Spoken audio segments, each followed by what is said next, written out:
প্রিয় দর্শক, আমরা আমন্ত্রণ জানাচ্ছি পল্লবী মুসলিম বাজারে এক বিশিষ্ট সমাজসেবকের সাথে সাক্ষাৎ। আমরা জানব উনি এবং ওনার ব্যবসা এলাকাবাসীকে নিয়ে কী অবস্থায় আছেন। আসসালামু আলাইকুম। ওয়ালাইকুম আসসালাম ওয়া রাহমাতুল্লাহি ওয়া বারাকাতুহু। বর্তমান সরকারের আমলে কী অবস্থায় আছেন আপনি? আলহামদুলিল্লাহ, আল্লাহ তাআলা খুব ভালো আছেন। এখন আমাদের তো অনেক আকাঙ্ক্ষার সবার প্রিয় নেতা জনাব তারেক রহমান প্রধানমন্ত্রী, উনি তো মাত্র অনেক বছর পরে বসছেন, বছর পরে এখনও ভালো করে সব কিছু গুছিয়ে নিয়ে আসতে পারেননি, যার কারণে আমাদের তেলের দাম হওয়ার বিষয়ে একটা যুদ্ধ লেগে আছে। বা তেলের দাম বাড়ার কারণে আমাদের নিত্য প্রয়োজনীয় যে জিনিসগুলো, এই জিনিসগুলো অতিরিক্ত দাম হওয়ার কারণে আমরা ব্যবসায়ী সমাজ এবং ক্রেতা এবং ভোক্তা সবাই একটু কষ্টে আছি। আশা করি সাময়িক কষ্ট এটা ইনশাল্লাহ ওনার নেতৃত্বে ইনশাল্লাহ এই সাময়িক কষ্ট দূর আল্লাহ তাআলা করে দিন।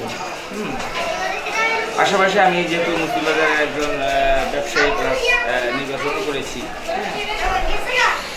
তো নির্বাচনও করেছি আলহামদুলিল্লাহ। বিগত 1.5 বছর চলে গেছে, আবার নির্বাচন প্রায় ঘনিয়ে আসছে।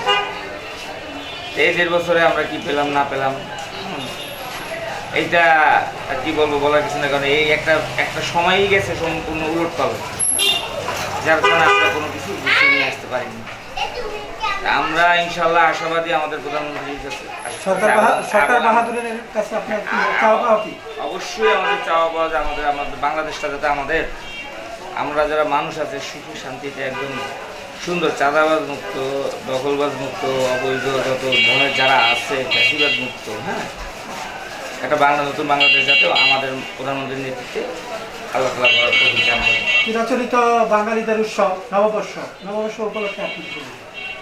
নববর্ষ উপলক্ষে এটুকুই বলবো যে দেখেন, আমাদের আসলে উৎসব সবার, হ্যাঁ, উৎসব আমাদের পিছনের যে ভুল ভ্রান্তিগুলো আছে এগুলো দূর করে আমরা নতুন উদ্যমে নতুনভাবে আমরা যাতে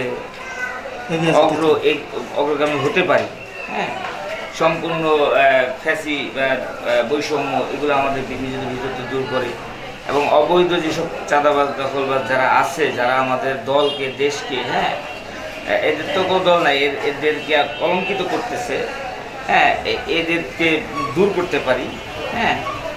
আর আমাদের মনে করেন যে এখনও আমাদের বিশেষ করে আমাদের মুসলিম বাজারে এখনও ওই বিশ্বনের যে ফ্যাসিবাদটা আসলো, বিশ্বনের যে আওয়ামী ফ্যাসিবাদ ছিল, এরা এখনও বাংলাদেশ থেকে হয়তো গেছে, কিন্তু আমাদের মুসলিম বাজারতে এখনও আছে, যে বাপে ছিল এখন ছেলে, যার কারণে আমরা এখনও এখান থেকে মুক্ত হইতে পারি নাই।